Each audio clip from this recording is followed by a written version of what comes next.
ونعوذ بالله من شرور أنفسنا ومن سيئات أعمالنا.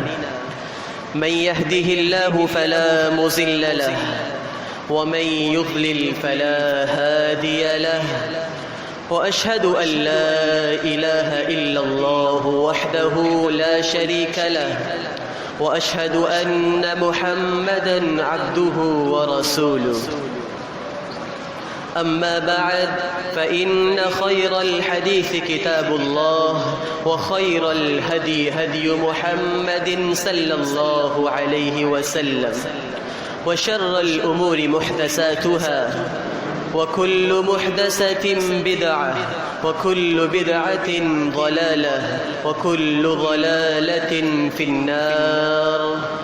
اللهم صل على محمد وعلى آل محمد كما صليت على إبراهيم وعلى آل إبراهيم إنك حميد مجيد. اللهم بارك على محمد وعلى آل محمد كما باركت على إبراهيم وعلى آل إبراهيم إنك حميد مجيد. يا أيها الذين آمنوا اتقوا الله حق تقاته ولا تموتن إلا وأنتم مسلمون. يا أيها الناس اتقوا ربكم الذي خلقكم من نفس واحدة وخلق منها زوجها وبث منهما رجالا كثيرا ونساء، واتقوا الله الذي تساءلون به والأرحام إن الله كان عليكم رقيبا. يا أيها الذين آمنوا اتقوا الله وقولوا قولا سديدا يصلح لكم أعمالكم ويغفر لكم ذنوبكم، ومن يطع الله ورسوله فقد فاز فوزا عظيما. رب اشرح لي صدري ويسر لي أمري واحلل عقدة من لساني يفقه قولي. رب زدني علما، رب زدني علما، رب زدني علما. اللهم انفعنا بما علمتنا وعلمنا ما ينفعنا وزدنا علما. سبحانك لا علم لنا إلا ما علمتنا إنك أنت العليم الحكيم.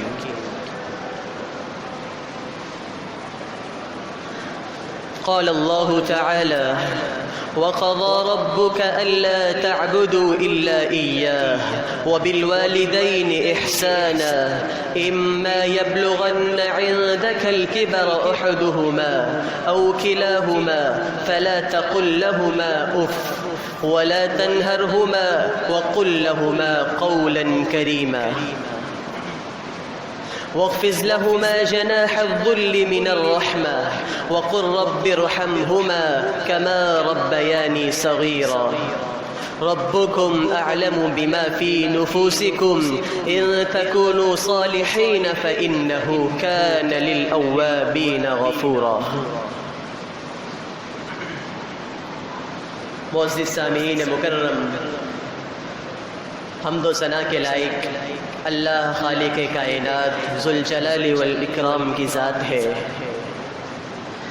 بے شمار بے حد و حساب درود و سلام ہو امام الانبیاء، خاتم الانبیاء، رہبر کائنات، رحمت للعالمین، پیارے پیغمبر جناب محمد الرسول اللہ صلی اللہ علیہ وآلہ وسلم کی ذات گرامی پر اللہ کی رحمتیں ہوں اس کے نیک بندوں پر اور اس کی نیک بندیوں پر. آج ہمارا معاشرہ ایک ایسی راہ پر چل رہا ہے کہ جہاں ہر انسان یہ تو سمجھتا ہے کہ میرے حقوق ہیں اور وہ مجھے ہر صورت میں لینے ہیں، مگر دوسرے کے ذمے جو حقوق ہیں وہ ہم ادا کرنے کے لیے تیار نہیں ہیں. اللہ رب العزت کی ذات کے بعد ایک انسان پر سب سے زیادہ حق اگر کسی کا ہے تو وہ تمہارے والدین ہیں. سورہ بنی اسرائیل ہے، اللہ رب العزت فرماتے ہیں وَقَضَى رَبُّكَ، تمہارے رب نے فیصلہ کر دیا ہے، اور کیا فیصلہ کر دیا؟ أَلَّا تَعْبُدُوا إِلَّا إِيَّاهُ، اگر عبادت کرنی ہے تو صرف اللہ رب العزت کی ذات کی، کیونکہ وہی ذات وحدہ لا شریک عبادت کے لائق ہے، اور ایک انسان پر سب سے زیادہ اور سب سے پہلا حق اللہ رب العزت کا ہے۔ وَقَضَى رَبُّكَ أَلَّا تَعْبُدُوا إِلَّا إِيَّاهُ، تمہارے رب نے فیصلہ کر دیا کہ اللہ رب العزت کی عبادت کرنی ہے، اللہ رب العزت کا تم پر سب سے زیادہ حق ہے، اور اللہ رب العزت کے بعد اگر تمہارا حق ہے وَبِالْوَالِدَيْنِ إِحْسَانًا، تو اپنے والدین کے ساتھ احسان کرو۔ اللہ رب العزت ہی خالق کائنات ہے، اسی اللہ رب العزت کی وجہ سے ہم پیدا ہوئے، مگر جو لوگ ہمارے دنیا میں آنے کا سبب بنے وہ ہمارے والدین ہیں، اور اللہ رب العزت نے قرآن میں حکم دے دیا کہ وَبِالْوَالِدَيْنِ إِحْسَانًا، والدین کے ساتھ حسن سلوک کرو، ان کے ساتھ احسان کرو۔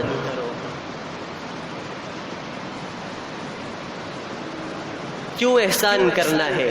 اللہ رب العزت نے ایک اور مقام پہ ارشاد فرمایا، سورہ لقمان ہے وَوَصَّيْنَا الْإِنسَانَ بِوَالِدَيْهِ، میں انسان کو وصیت کرتا ہوں اس کی والدہ کے متعلق۔ کیا کیا ہے اس کی ماں نے اس کے لیے؟ حَمَلَتْهُ أُمُّهُ وَهْنًا عَلَى وَهْنٍ وَفِصَالُهُ فِي عَامَيْنِ، اس ماں نے اس انسان کے لیے تکالیف کو برداشت کیا، اور شاید اس تکلیف کا تصور ہم کر بھی نہیں سکتے۔ اسی لیے اللہ رب العزت فرماتے ہیں کہ جو ماں تیرے لیے زندگی اور موت کی کشمکش میں رہی، اس کے ساتھ احسان کرو، اس کی فرما برداری کرو، مگر آج ہماری یہ سوچ بن چکی ہے کہ ہماری زندگی ہے، ہم جیسے چاہیں گزاریں۔ نہیں میرے دوستو، اللہ رب العزت قرآن میں ارشاد فرماتے ہیں فَوَرَبِّكَ، تجھے تیرے رب کی قسم ہے، لَنَسْأَلَنَّهُمْ أَجْمَعِينَ، میں تم سے سوال کروں گا کہ جو انعامات میں نے تمہیں دیے تھے، کہ تم نے ان انعامات پر میرا شکر ادا کیا کہ نہیں۔ یعنی کہ انسان کو ہر چیز کی جواب دہی کرنی ہے، اور صرف ہم سے ہی سوال نہیں کیا جائے گا، بلکہ ایک اور مقام پہ ارشاد فرمایا فَلَنَسْأَلَنَّ الَّذِينَ أُرْسِلَ إِلَيْهِمْ وَلَنَسْأَلَنَّ الْمُرْسَلِينَ، میں ان سے بھی سوال کروں گا جن کی طرف میں نے رسول بھیجے تھے، اور ان رسولوں سے بھی سوال کروں گا کہ انہوں نے اپنا حق ٹھیک طریقے سے ادا کیا کہ نہیں۔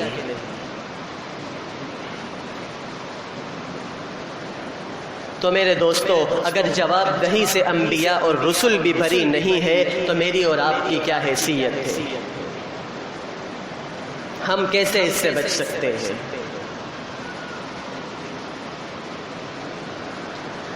جس طرح سے اللہ رب العزت نے اپنی ذات سے متعلق سوال کرنا ہے کہ تم نے میری اطاعت کی کہ نہیں، تم نے میرا شکر ادا کیا کہ نہیں، اسی طرح اللہ رب العزت نے جو دوسرا حکم دیا وَبِالْوَالِدَيْنِ إِحْسَانًا، اپنے والدین کے ساتھ احسان کرنا ہے، اللہ رب العزت اس کے متعلق بھی ہم سے سوال کرے گا۔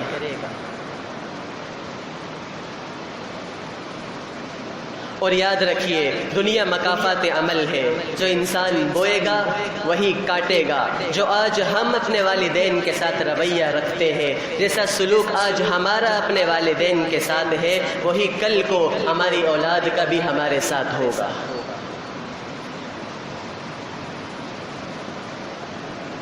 ہم یہ سوچ رکھتے ہیں کہ ہم اپنے والدین کے ساتھ جو مرضی کر لیں، میری اولاد میرے ساتھ اچھا سلوک کر لے، تو یہ نہیں ہو سکتا۔ یہ فطرت کے خلاف ہے۔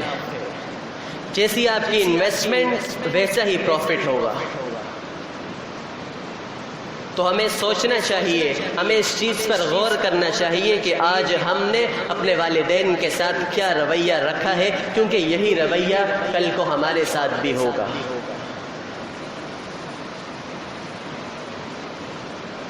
اللہ رب العزت اتنے رحیم و کریم ہے کہ اگر کوئی انسان اپنی زندگی اسی طرح سے گزار دیتا ہے، اپنی زندگی میں اسے ان کی زندگی میں قدر نہیں ہوتی، احساس نہیں ہوتا، تو پھر بھی اس رحیم و کریم ذات نے ایسے انسان کے لیے راستہ رکھا ہے۔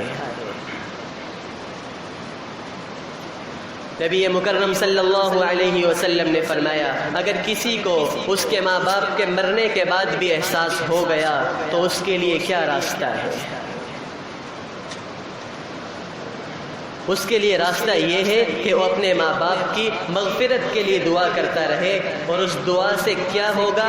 اللہ رب العزت اس کے ماں باپ کے مقام کو بلند کر دیں گے، اور ممکن ہے کہ اس دعا کے مانگنے کے سبب اللہ رب العزت اس شخص کی خطاؤں کو معاف کر دے، اور آنے والے وقت میں اسے اس آزمائش سے بچا لے جس میں اس نے اپنے والدین کو مبتلا کر رکھا تھا۔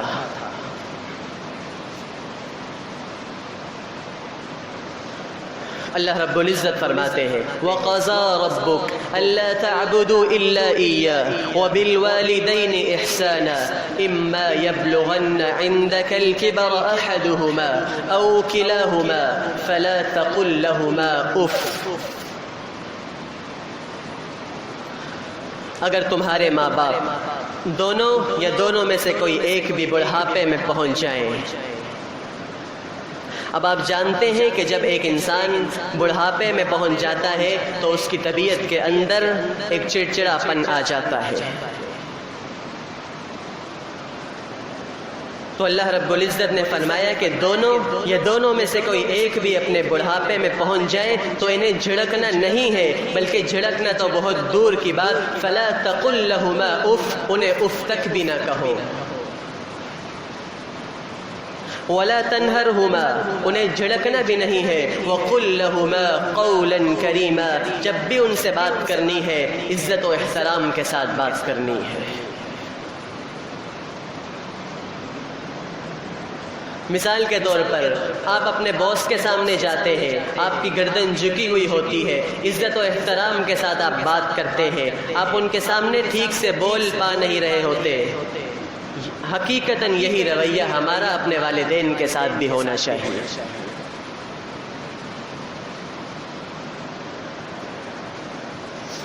پھر آگے فرمایا وَاخْفِضْ لَهُمَا جَنَاحَ الذُّلِّ، ماں باپ کے سامنے کبھی اکڑ کر نہ کھڑے ہونا، تمہارا انداز، تمہارے رویہ، تمہاری باڈی لینگویج سے لگنا چاہیے کہ تم اپنے سے کسی برتر ہستی کے سامنے کھڑے ہو۔ اور پھر آگے اللہ رب العزت نے فرمایا کہ وَقُلْ، اللہ رب العزت حکم دے رہے ہیں، وَقُلْ، اے انسان کہو، رَبِّ ارْحَمْهُمَا كَمَا رَبَّيَانِي صَغِيرًا، اے اللہ جس طرح سے انہوں نے میرے بچپن میں مجھ پر رحم فرمایا تو بھی ان پر رحم فرما دے۔ اپنے والدین کے لیے دعائیں کیا کریں۔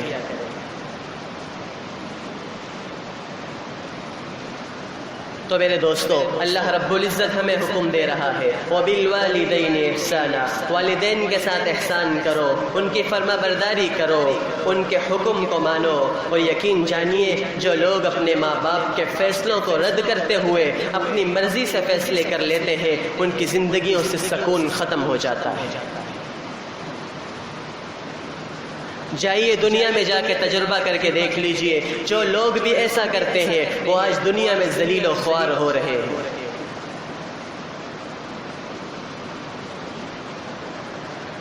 جب ایک انسان ماں باپ کے سامنے کھڑا ہو جائے، ان کے سامنے سرکشی اور بغاوت اختیار کر لے، یہ فطرت کے خلاف ہے۔ اللہ رب العزت ماں باپ کے احترام کرنے والے کی کتنی قدر کرتے ہیں۔ نبی مکرم صلی اللہ علیہ وسلم کی ایک طویل حدیث ہے، آپ صلی اللہ علیہ وسلم نے فرمایا کہ پہلی امتوں میں سے 3 لوگ ایک سفر پر جا رہے تھے۔ یہاں تھوڑا غور کریے گا کہ ہم لوگ اولاد کے مقابلے میں ماں باپ کے ساتھ کتنی زیادتیاں کر جاتے ہیں۔ آپ نے فرمایا کہ 3 لوگ سفر پر جا رہے تھے اور راستے میں بارش ہونے لگی تو وہ اپنے آپ کو محفوظ کرنے کے لیے ایک غار میں چلے گئے۔ اب ہوا کا دباؤ اتنا تیز ہو گیا کہ ایک پتھر آیا اور غار کے منہ کے سامنے آ گیا اور باہر جانے کا راستہ بند ہو گیا۔ اب ان تینوں نے بہت کوشش کر لی، بہت جتن کر لیے کہ یہ پتھر ہٹا لیا جائے، مگر وہ پتھر ان کی طاقت سے باہر تھا، وہ نہ ہٹ سکا۔ اب وہ اس غار میں پھنس چکے تھے اور باہر آنے کا کوئی آپشن باقی نہیں تھا۔ پھر وہ اس نتیجے پر پہنچے کہ اللہ رب العزت کی ذات کے سوا کوئی نہیں ہے۔ اب اللہ رب العزت سے دعا کی جائے کہ اللہ رب العزت ہمیں اس مصیبت سے نجات دے دے۔ مگر وہ سوچنے لگے کہ اللہ رب العزت سے کیا کہا جائے، اللہ رب العزت سے کیا دعا کی جائے۔ تو ان میں سے ایک شخص نے کہا کہ اپنی زندگی کے اعمال کو یاد کرو کہ کون سا عمل ایسا ہے کہ تم نے بہت اچھا کیا ہو، وہ عمل اللہ رب العزت کے حضور پیش کرتے ہوئے اللہ رب العزت سے دعا کرو کہ یا اللہ یہ عمل میں نے تیری رضا کے لیے کیا تھا، یا اللہ اگر تجھے یہ میرا عمل پسند آیا تو تو مجھے اس مصیبت سے نجات دے دے۔ اب ان میں سے ایک شخص اٹھا اور کہنے لگا، اے اللہ تو جانتا ہے کہ میں بکریوں کا چرواہا ہوں، میں بکریاں چراتے ہوئے ایک دن کہیں دور نکل گیا اور جب میں واپس لوٹا تو کافی دیر ہو چکی تھی، اور میری روٹین یہ ہوا کرتی تھی کہ میں آ کر کے بکریوں کا دودھ دوتا اور سب سے پہلے اپنے ماں باپ کو پلاتا اور پھر اپنے بچوں کو پلایا کرتا تھا۔ اے اللہ اس دن میں لیٹ ہو گیا اور جب میں گھر آیا تو میرے ماں باپ سو چکے تھے، میں دودھ لے کر اپنے ماں باپ کے سرہانے کھڑا ہو گیا اور میں یہ سوچنے لگا کہ اگر میں ان کو جگاؤں گا تو انہیں تکلیف ہوگی، اور اسی دوران میرے بچے میرے پاؤں میں بلکتے رہے بھوک کی وجہ سے، لیکن میں نے یہ ارادہ کر لیا کہ پہلے اپنے ماں باپ کو پلاؤں گا پھر انہیں پلاؤں گا۔ اسی طرح دیر رات گزر گئی اور ماں باپ میں سے کسی کی آنکھ کھلی تو انہوں نے مجھے کھڑے ہوئے دیکھا اور پوچھا یہ کیا؟ میں نے انہیں دودھ پلایا، پھر ان کے بعد اپنے بچوں کو دودھ پلایا۔ یا اللہ اگر یہ سب کچھ میں نے تیری رضا کے لیے کیا تھا، یا اللہ اگر تجھے یہ عمل میرا پسند آیا تو یا اللہ تو مجھے اس مصیبت سے نجات دے دے۔ نبی مکرم صلی اللہ علیہ وسلم نے فرمایا کہ اس شخص کی دعا ختم ہوئی تو وہ پتھر تھوڑا سا سرک گیا، سائیڈ پر ہٹ گیا اور روشنی اندر آنے لگی۔ ایک طویل حدیث ہے۔ اسی طرح دوسرے شخص نے بھی اپنا کوئی نیک عمل اللہ کی بارگاہ میں پیش کرتے ہوئے دعا کی، وہ پتھر مزید ہٹ گیا۔ تیسرے شخص نے بھی دعا کی، اللہ رب العزت نے ان کی ان دعاؤں کو قبول کرتے ہوئے انہیں اس غار سے، اس قید سے نجات دے دی۔ تو کہنے کا مقصد یہ ہے کہ ماں باپ کی خدمت کرنا، اولاد اور بیوی کے مقابلے میں والدین کو مقدم رکھنا اللہ رب العزت کو یہ کتنا محبوب ہے۔ آج ہم کہتے ہیں کہ وہ بوڑھے ہو گئے، اپنی زندگی گزار چکے، اب ہمیں بھی گزارنے دیں، ہمارے کاموں میں انٹرفیئر نہ کریں۔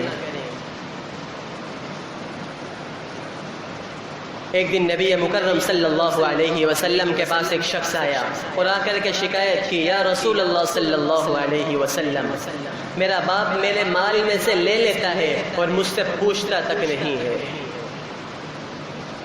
نبی مکرم صلی اللہ علیہ وسلم نے اسے بلایا، اور جب اس باپ کو یہ پتہ چلا کہ میرے بیٹے نے میرے متعلق شکایت کی ہے تو وہ دل میں رونے لگا اور سوچتا رہا کہ جب یہ کچھ نہیں تھا تو میں نے اسے پالا، اس کی ضروریات کو پورا کیا، اس کی ایک آہ پر میں تکلیف میں آ جاتا تھا، اس کی بیماری پر میں تڑپ جایا کرتا تھا، میں اسے پہلے کھلاتا تھا، بعد میں اپنے منہ میں نوالا ڈالا کرتا تھا، اور آج اس نے میرے متعلق رسول اللہ صلی اللہ علیہ وسلم سے یہ شکایت کر دی ہے۔ اللہ رب العزت نے وحی کے ذریعے نبی مکرم صلی اللہ علیہ وسلم کو اس باپ کی کیفیت سے آگاہ کر دیا۔ نبی مکرم صلی اللہ علیہ وسلم نے اس نوجوان سے کہا، اے نوجوان اٹھ اور چلا جا، تیری ذات، تیرا مال، تیرا سب کچھ تیرے باپ کا ہے، تیرا کچھ نہیں ہے، بے شک تو نے ہی کمایا ہو۔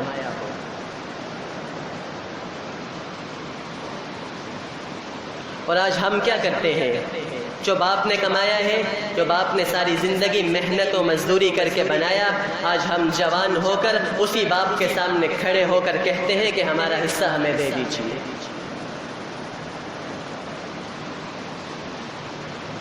نہیں میرے دوستو، ماں باپ کو اف تک بھی نہ کہو، ان سے بات کرنی ہے تو عزت و احترام کے ساتھ بات کرنی ہے۔ اس چیز کو سمجھنے کے لیے سیدنا ابراہیم علیہ السلام کی اگزامپل لے لیجئے۔ انہوں نے اپنے والد سے کس انداز میں بات کی، انہوں نے اپنے والد کو کس انداز میں نصیحت کی، سورہ مریم پڑھ کے دیکھیے۔ فرمایا کہ یا ابتی لا تعبد الشیطان، شیطان کی عبادت نہ کریں، ان الشیطان کان للرحمن عصیا، کہ شیطان تو رحمان کا نافرمان ہے۔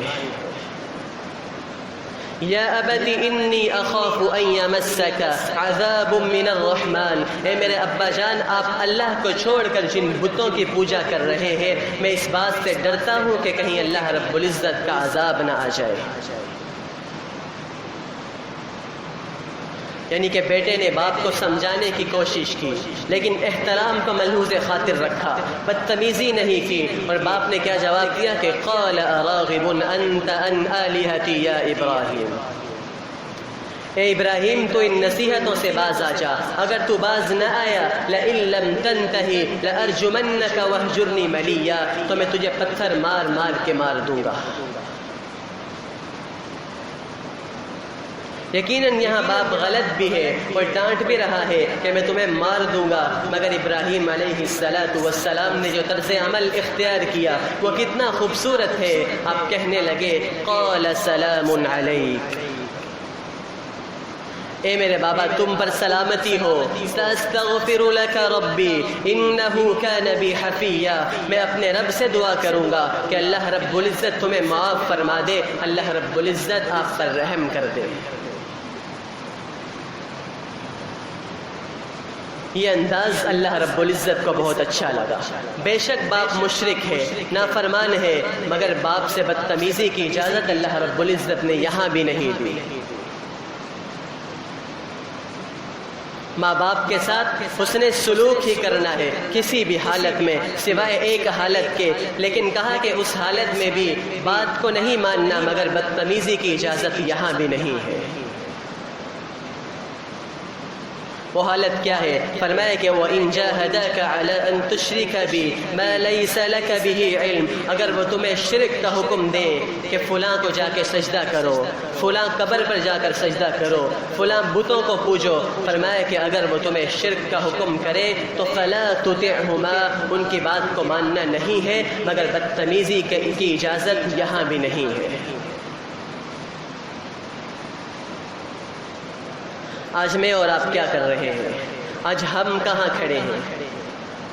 جس طرح سے نماز اسلام کا حکم ہے، روزہ رکھنا اسلام کا حکم ہے، زکوٰۃ ادا کرنا اسلام کا حکم ہے، اسی طرح یہ بھی تو اسلام کا حکم ہے کہ وَبِالْوَالِدَيْنِ إِحْسَانًا، اپنے ماں باپ کے ساتھ احسان کرو۔ نبی مکرم صلی اللہ علیہ وسلم نے فرمایا باپ جنت کا دروازہ ہے، اب جس کی مرضی ہے کہ وہ اس جنت کے دروازے کو کھول کر اس میں داخل ہو جائے یا اس دروازے کو بند کر لے۔ کس طرح سے اس میں داخل ہو سکتا ہے؟ اپنے والدین پر احسان کر کے، اس کی فرما برداری کر کے، اس کے ساتھ حسن سلوک کر کے، اس کی عزت و احترام کر کے اور اس کی خدمت کر کے جنت کے اس دروازے کو کھول کر انسان جنت میں داخل ہو سکتا ہے۔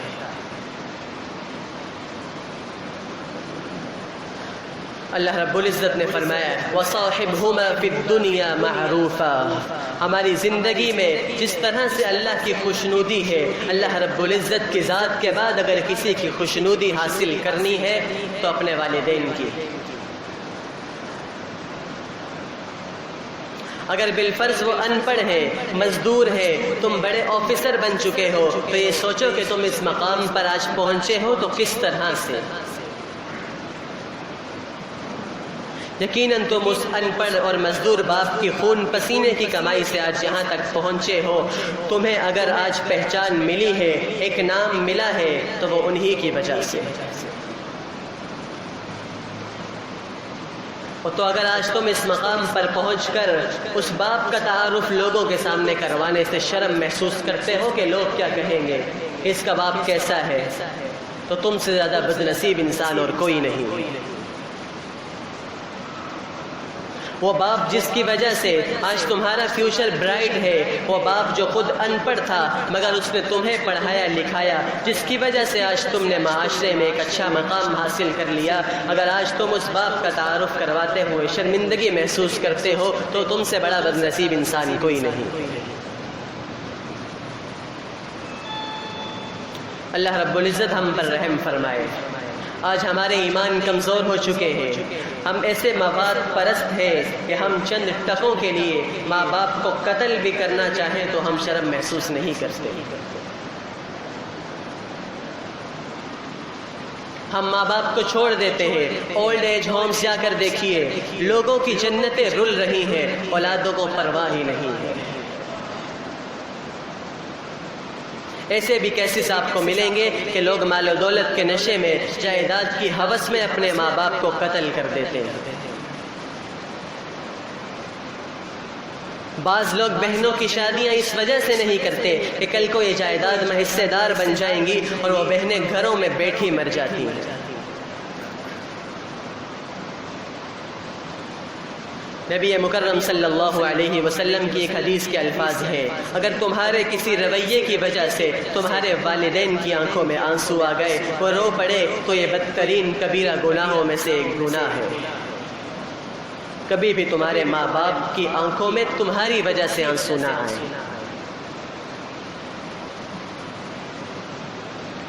ایک اور حدیث میں رسول اللہ صلی اللہ علیہ وسلم نے فرمایا، 3 لوگ ایسے ہیں، لا یکلمہم اللہ یوم القیامہ ولا ینظر الیہم ولا یزکیہم ولہم عذاب علیم۔ 3 لوگ ایسے ہیں کہ جن کے ساتھ اللہ رب العزت کلام نہیں کرے گا۔